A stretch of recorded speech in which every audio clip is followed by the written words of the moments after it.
Let me start by thanking you, Reinhard, for the very kind introduction. It's an honor to be invited to this conference to talk about the euro area, and I'm going to start by noting that this highlights the continuity of the conference itself, and the fact that the two economies on opposite sides of the Atlantic has been at the focus of attention for quite some time. So what I'm going to talk about today actually takes off where this very conference left at the previous meeting you had in Vienna, where the governor of the Austrian National Bank and former colleague of mine on the Governing Council of the European Central Bank gave a very enlightening address about the future of European integration.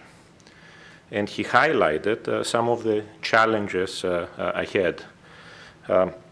I was able to listen to the address, and I was impressed by the fact that he ended his remarks by noting the political obstacles that must be overcome to further integration in Europe.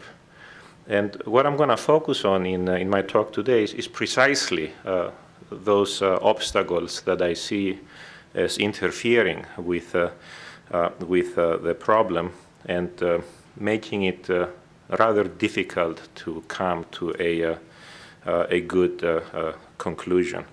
I have to say that I used to be very optimistic about the euro. Indeed, I was involved in the introduction of the currency in one of the member states. But I have also experienced part of the crisis from the inside. For the past year and a half, I have been watching it from the outside. And I have to admit that as time goes by, I have become more and more pessimistic. But what I'm going to do is just give you my perspective on some of the difficulties, and hopefully one of you will be able to turn the tables around and suggest where the difficulties with what I see as major challenges that may be difficult to overcome, may be flawed, as I hope they are, so that we can be more optimistic about a positive solution going forward. So let me remind you, this crisis did not start in Europe.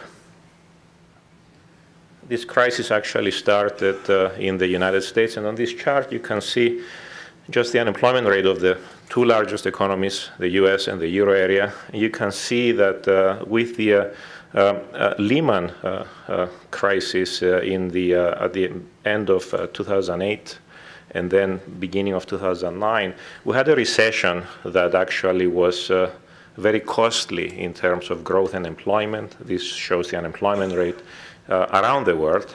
You see an increase in the unemployment rate both in the United States and in the euro area. But then what started as a very deep recession that I believe was handled very well by authorities at the time with massive policy easing, we had a recovery that started in 2009. And you can see in the blue line is nicely continuing in the United States with a drop in the unemployment rate that I know a lot of people consider too slow and painful. Still, it is considerable progress considering alternative scenario we could have had. But you also see that in the euro area, things did not turn out like that. By the end of 2010 and 2011 in particular, we managed, I say we, the collective we, everybody involved in policy at the time, governments, central banks, everybody, we managed to create another recession in the euro area. You can see the unemployment rate shooting up to above 12%, and really staying up there even today. This second recession is the part of the consequences we can see of the phase of the crisis that we can associate with the euro area. Did not start in Europe, but policy decisions in Europe managed to transform what was a manageable and I believe well-managed initially crisis into an existential crisis for the euro area that we are still experiencing today. In this picture, you do not really see the pain that has been involved. The crisis has had severe social dimensions. Just show you briefly just a few pictures, country by country. You start with Greece, where we had fires in Athens. We had the firebombing of a bank branch. A little bit more peaceful in Ireland, and then country after country we have issues. In Portugal, always more mellow than in the Mediterranean. You can see that. Yeah, as you move closer to on the other side of the sea, again you see the smoke. The latest episode in Cyprus. And these pictures don't really tell you much about what is going underneath. What we have been experiencing the last 4 years really is a disintegration of the euro area, and that you can see if you focus, for example, on the unemployment rates. And what I have on this slide is the unemployment rates for Germany on one end, the country at the core of Europe. And you can compare this, the red line, you can compare it with the unemployment rate and how it has evolved in the so-called program countries. These are all of the countries that are currently in some form of an IMF European Commission program over the past 4 years. What you can see here, just to make a brief comparison, if you look at the unemployment rates since the beginning of the euro area, 1999, they were not as divergent. You can see the beginning of the recession affecting negatively almost all economies, but not Germany. If you actually look at the unemployment rate in Germany before the recession, in 2006, 2007, before the crisis, it was the highest of the ones shown here. The unemployment rate in Germany has been virtually declining continuously during the crisis. And then you see the other countries, one by one, as they fall into a crisis, have the employment rates shoot up. And this is going to give you a better indication of the social consequences that are faced on the ground in some member states. This divergence is what is breaking the euro area apart. From this picture, if you don't look at any other picture, if you just look at this picture alone, one might even make the suggestion that perhaps the crisis in Europe has been managed as if one were solving an optimal control problem for the German economy, ignoring everybody else. At least from this picture, someone might make that claim. And that's not a nice claim to make. This is not how the euro area should work. In any case, this is the total unemployment rate, so it still doesn't quite give you the magnitude of the social issues in the background. To get a better feel for it, I have another picture here, same countries, the unemployment rates. And here, I want you to focus on the scale. We're talking about unemployment rates for the young. These are unemployment rates in the population ages 25 and under. And if you look at the scale, you can see for Spain and Greece, for example, we're talking about 55 to 60% of the young are unemployed, have been unemployed. And you can see for the other program countries, 1/3 of the population or more has been unemployed. it's not clear if the prospects are that great that this will be reversed in a hurry. And unfortunately, we do know from some studies that these spells of unemployment for the young can actually have long-term scarring episodes. One of the tragedies is that even if we manage to solve this thing, we may have already lost a generation. So the usual picture you can see about how this is described is by focusing on the disintegration of the financial markets. This is what everybody has been focusing on to evaluate the crisis. So what I have on this slide is the 2-year government bond yields for the 4 largest member states. Looking at the 4 largest member states is sufficient to tell you that what we are facing is a systemic problem that doesn't really have to do with what happened in Greece, for example, or what happened in Ireland. In this chart knows that the 4 largest economies are Germany, France, Italy, and Spain, in that order. These 4, by the way, are about 80% of the GDP in the euro area. So if you see a problem in these 4 economies, you don't really need to examine in great detail the other economies to see what's going on. The 2-year rate is the rate that is usually seen as a good proxy for monetary policy. And you can see from the divergences in the 2-year government yields here that one of the difficulties the ECB has been facing, that it no longer controls the transmission policy for much of the euro area. So we do have a common monetary policy in the euro area. Monetary policy in the euro area, from this chart alone, even if you don't look at anything else, works reasonably well in France and Germany. You would have expected, as Reinhard mentioned, we have a number of economies in the world where policy rates are essentially at 0 or very close to 0, and this is appropriate in the light of the macroeconomic conditions we have had. But then if you ask yourself, okay, so is this so in Spain and Italy? You say, no, actually, it's a complete failure. In 2011, in 2012, we had severe tightenings of policy conditions in these countries. And these are the countries that actually had rising unemployment much more than France and Germany. And already for Germany, as I've shown you before, the unemployment rate has been falling. So this is part of the picture that tells you we have a problem. The problem is not, according to this data, as severe as it was in mid-2011 or mid-2012. But despite all of the talk we've heard recently about the crisis being behind us, frankly, when I look at a picture like this, it doesn't look like that to me. So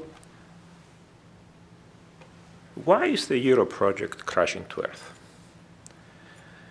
Is the problem a fiscal problem, what originally showed up in Greece with high deficits, perhaps manipulation of statistics, unsustainable debt, and so forth? Or is it a competitiveness problem, what we've seen in Portugal, for example, where we had relatively high wage increases without the accompanying productivity increases? Is it a banking problem, what we've seen in Ireland, for example, early on? We have a number of these elements that are clearly parts of describing what has happened in the past 5 years. But I would argue that none of these things is really responsible as a cause, as a primary cause, for the fact that for 5 years now, the euro area is in a crisis and cannot get out of it. These are, in my view, symptoms of a deeper flaw that can't really be solved with technical arguments as the other ones could be. If you have a technical argument, you go to Washington, to the IMF, you get some experts, they tell you, fine, cut your budget, done, deal. Within 3 years, after following religiously a program, we are supposed to be back in the game and healthy. That's not what we have in Europe. And this actually influencing policy even today. Flawed narratives can be very misleading to policymakers. Having experts deal with symptoms, why the underlying causes of a problem, may actually make the problem worse, as I think it has, and also lead to irresponsible, in my view, complacency, which I believe we also have observed in spades in the euro area. What we have, in my view, is really a clear case of crisis mismanagement. I mention here two examples I will briefly review. Remember, we're in a financial crisis, among other things. The last thing you would want to do in a financial crisis is inject additional risk in any financial instruments whatsoever. I highlight here two decisions that were really dramatic. The first one, October 18, 2010, in Deauville, the decision to introduce credit risk in what used to be considered, before that date, safe government debt. That was a conscious decision, that someone made that decision. It was not an accident. And then the decision earlier this year, March 16, 2013, the decision to introduce credit risk in what used to be considered safe bank deposits up to that point. Again, a conscious decision. This one, you may argue this decision was taken at 4 a.m. in the morning. One of the finance ministers involved later said that he was asleep during the meeting. So yeah, this one at 4 a.m. in the morning, you can actually perhaps justify in some way. I don't find those excuses valid when you're in a crisis situation. So we have these situations that the governments in Europe have been describing as unique and exceptional. Greece had a unique and exceptional problem. Ireland had a unique and exceptional problem, and so forth, all requiring unique and exceptional solutions. And we can call these unique and exceptional blunders, but then ask ourselves, why do we see so many of them? What's causing them?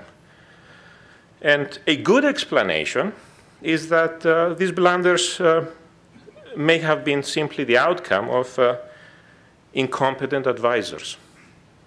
And that's a good explanation in my view, because if it were true, it can be corrected. Just get better advisors who know what they're doing. We have a lot of them in the world, in our profession. Another explanation that worries me much more is that these blunders are a predictable manifestation of the decision-making process itself in the euro area. And if that's so, then it may not be so trivial to solve the problem we've been living through in the last few years. You could ask how things could get so bad. I'll remind you the euro was incomplete by design. There was no crisis management mechanism in place. People knew that when it was put together. It was a political problem when it was put together. The success of the euro rested, and this was recognized by the founding fathers, if you wish to accept that terminology, on the belief or hope, whichever you prefer, that if and when a crisis erupted, then governments would work together towards completing the project. And this is what Evald Novotny was talking to you about in April, talking about how you can go forward and what are the challenges that need to be overcome. In the last few years, this belief proved misplaced. So here's where I think we need to look a little bit more closely at what the political constraints and incentives are. And here, again, in your society, you are very well placed to do comparisons that I find myself making all the time. How does the euro area compare to the United States? Another large economy, another common market with different states working together that doesn't quite have these problems. And one of the key differences is that Europe is not a federal state, so there is no single government that can enforce any solutions.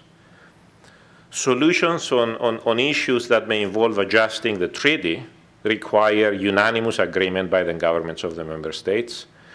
And governments of the member states face their own electorates. They have very different incentives from the incentives necessary to internalize any possible negative externalities that might arise from some of the suggestions.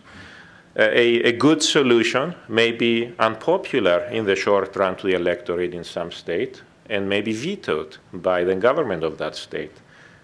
On top of that, recall that Europe is formed by a set of democracies. And this is great because democracy is the best polity we can have. However, that creates the problem that each government needs to face elections. And we have different election cycles. They vary from state to state. This does create this unfortunate element that at any given moment, a government of a member state may prefer to postpone decisions that would solve the crisis or even misuse a problem for local political gain. And these are the constraints that are built into how Europe works.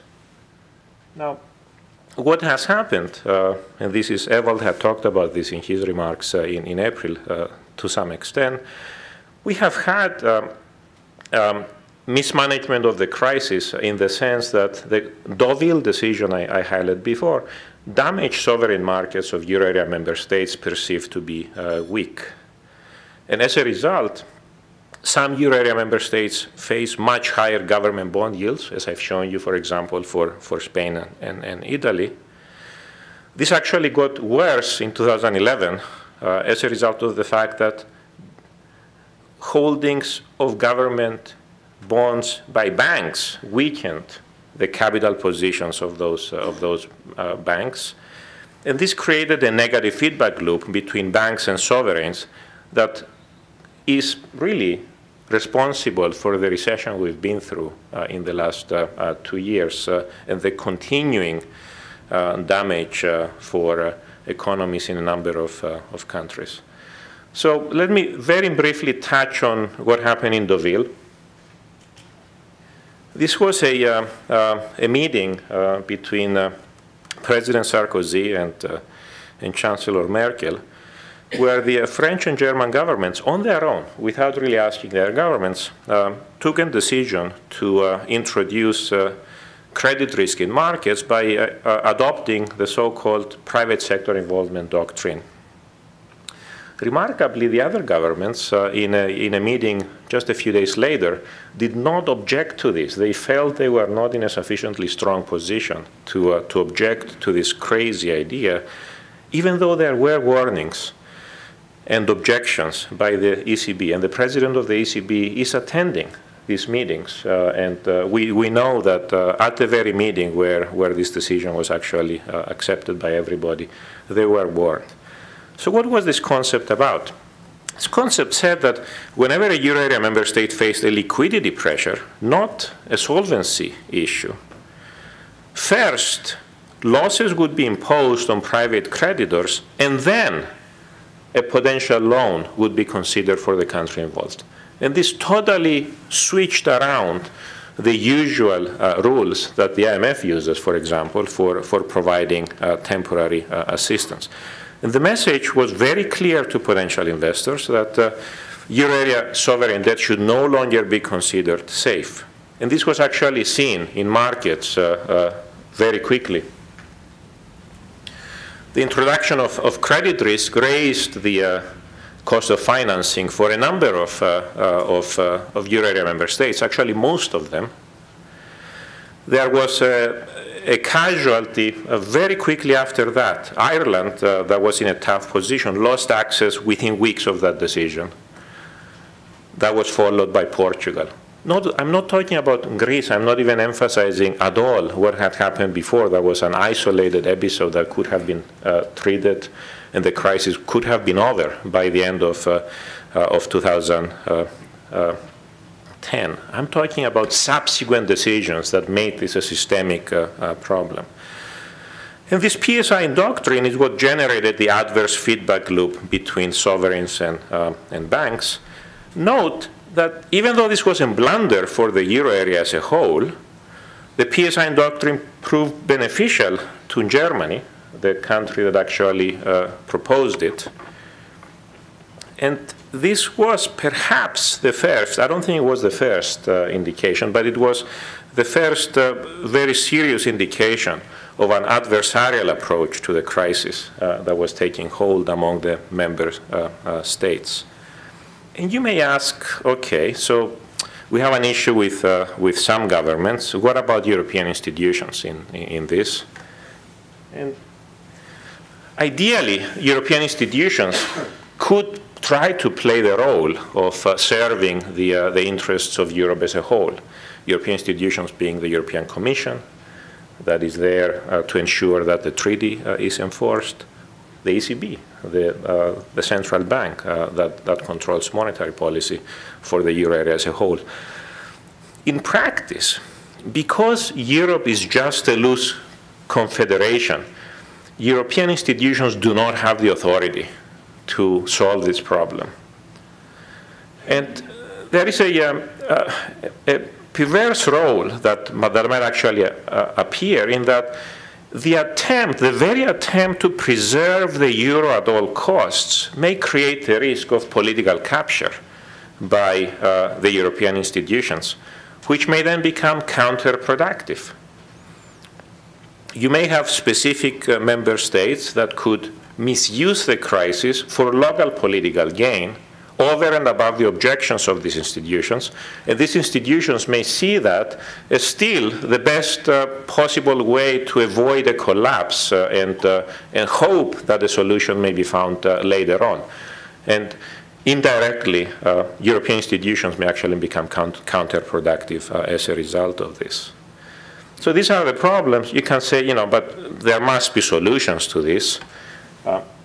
Well, indeed, in terms of technical solutions, there are technical solutions involved. As Evald Novotny had explained to you in April, at the moment, the most obvious threat remains the adverse feedback loop between sovereigns and banks. And this could be solved. It could have already been solved by creating a banking union. And indeed, we came close to that. In the summer of 2012, concerns about the survival of the euro brought governments in the euro area very close to an agreement on this, especially the decision that was taken at the June 29th summit was quite important. Then governments agreed to set up a banking union to break, in quotes, because they recognize the problem, the vicious circle between banks and sovereigns. But it didn't materialize. So here's what the announcement of the governments was. We affirm that it is imperative to break the vicious circle between banks and sovereigns. We affirm our strong commitment to do what is necessary to ensure the financial stability of the euro area, in particular by using the existing EFSF ESM instruments in a flexible and efficient manner in order to stabilize markets. Beautiful words. Unfortunately, they just stayed at the words. Because in order to do this, the banking union needs three elements. You need banking supervision that's going to be common to all banks. You need a common deposit guarantee scheme. You need a common resolution mechanism. What you need really is something like an FDIC combination, FDIC-Fed combination that exists in the United States. You need something equivalent to that in the euro area to stabilize the system. Without these three elements, you can't really get anywhere. So, sufficiently concerned about the survival of the euro, the governments directed 4 of the numerous presidents of the European Union to come up with a plan that would be implemented and get us out of the crisis. We had the results of that be published in December, and here are the 4 presidents who were assigned this task: President of the European Council, President of the European Commission, President of the Eurogroup, President of the European Central Bank. They issued a report explaining what had to be done, putting out a timetable and everything that was done. it wasn't implemented. Why? Well, it was blocked by the German government because by the time this report was ready, the ECB had introduced the OMT, the outright monetary transactions tool, that actually resolved the immediate threat to the euro area. So the German government didn't really worry about a crash of the euro as of yet. And indeed, for over a year, the German elections that just happened in September of 2013 had become a constraint in any and all action in Europe. Why is that? Because some of the elements needed to make progress in this direction were opposed by German banking interests and were not popular in Germany. And again, you have the issue of national considerations influencing a government, and unfortunately, a government can veto any progress, and that pretty much stopped the progress. Progress wasn't needed to solve a particular immediate problem faced by the German economy. The progress was needed to solve an immediate problem that was faced by half a dozen or more other economists in the euro area. So pretty much the problem was that solving the crisis in 2012, as could have occurred, would have compromised the Chancellor's re-election. And it didn't happen.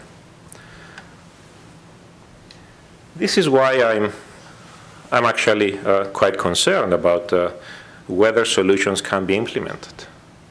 Because in Europe there are many presidents, but there is no individual who can take a presidential decision. Effectively, any government can block things, and some governments can actually use, if you wish, exploit the veto power to leverage the flaw in the system to serve local short-sighted political interests, regardless of what the cost is for Europe as a whole. And here's where, again, I think about the European institutions and the helplessness that must be felt, because they know the problem, they see Europe as a whole, and they don't have the power to fix it. And they're just caught in the middle. And this is what is causing, I believe, the repeated, I might say, predictable blunders that we keep seeing. So we saw another one in March. This is the second one I'd like to highlight, the introduction of credit risk in deposits. How did this come about? Who knew what Cyprus was? It's a tiny, tiny island, 0.2% of the euro area. They entered the euro in 2008. And yes, I am to blame for facilitating that back in 2007. The island had a large banking system with large Greek exposure, but actually had a stable currency and finances that were just fine before euro entry. The problem that started in Cyprus by having a communist government that took power just 2 months after the island joined the euro area. And this government actually made a mess of the place, first with overspending, and then with the politics of the Cypriot election in February 2013. The date is important, February 2013. But you could say, okay, fine. This date may give you a hint why the crisis was created in March of 2013, fine. But why did it have to be so bad? And to understand that, you really need to understand the politics of the German election in September of 2013 again, because unfortunately, the two are linked. Could you see this crisis coming? Well, I could. Anybody with a Bloomberg terminal could. I could from Cyprus, and I could even when I came back to the United States. What I have in this slide is a picture of the 5-year credit default swaps on sovereign debt. The picture is daily data ending at the end of February of 2013, and you can see, for Greece is out of this world, so you really need to cut the axis, otherwise you can't see anything. But you can see that for any country that got in trouble, This is reflected pretty well in the CDS market. When you have the CDS reaching 500, 600%, this is like adding a 5 to 6 percentage point premium on government debt that is being issued. This is an indication that that difficulties are in order, and the government may be losing market access. What happens in those instances is that the government asks for assistance, enters into a program, and fixes the issue. Well, what made Cyprus unique was the delay in doing that. The communist government refused at all costs to do what every other government would have done. What on this slide is the same data as in the previous one. And I have a triangle noting the day on which a government asked for assistance, for the IMF and the EU.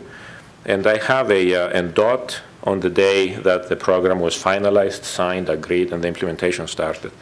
And you can see for every other country when the CDS go to 500–600%, assistance is sought. When assistance is sought, within a few weeks, 3 to 5 weeks usually, a program is signed and the whole thing is done. In the case of Cyprus, the government lost market access in May of 2011, but refused to even ask for assistance. You can see the triangle is in June of 2012. You can see the triangle at the top. The triangle actually is on the same day when Spain asked for assistance. Spain and Cyprus asked for assistance on the same day.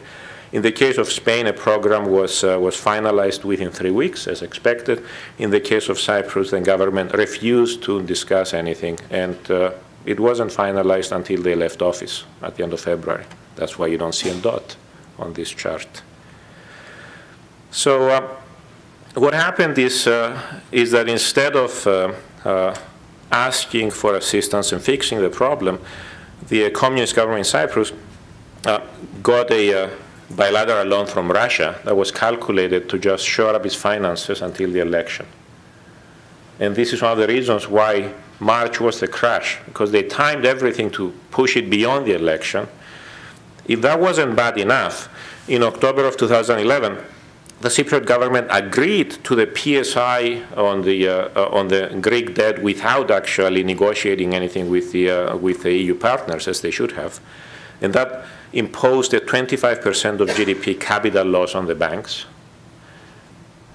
That was still manageable, but it did not stay manageable for long, because starting in May of 2012, the government and the central bank started a coordinated campaign against the banking system that the communist government used to run the elections that it faced in February.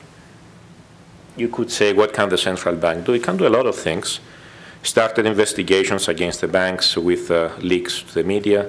It started describing the banking model in Cyprus as casino banking. I don't know of any supervisor in the rest of the world who during a crisis would say, you know, our banking system is a casino system, we should shut it down. And it actually forced banks to book accounting losses in order to make the capital needs seem bigger than they were, because this is what the government needed to use to claim that what Cyprus had was a banking problem, not a fiscal problem, that it had already for 2 years earlier. So the Communist Party lost the election, but with a campaign against the banking system, they actually managed to convince the rest of the world that if what the government and the central bank were telling was true, then perhaps there was an issue with the sustainability of the debt, the thing we are all worried about. And this is what set up the bad outcomes that we saw in March. So why were the September 2013 elections so critical for determining just how bad the outcome would be? This is because the delay in the program really pushed it into the election cycle in Germany. Had the Cypriot government accepted the program even in June of 2012, alongside with Spain, or earlier, in 2011, there wouldn't have been an issue like the one you've seen this March. But what you had in this case was that the election in Germany heated up, and any program, any loan, anywhere in the euro area became an issue for that election. And there is something special about the German government that we had, in that the Chancellor's party actually needed support from its main opposition party to pass any European legislation, because the junior partner in the Chancellor's government until recently was opposing anything that would be pro-Europe. And this support was obtained.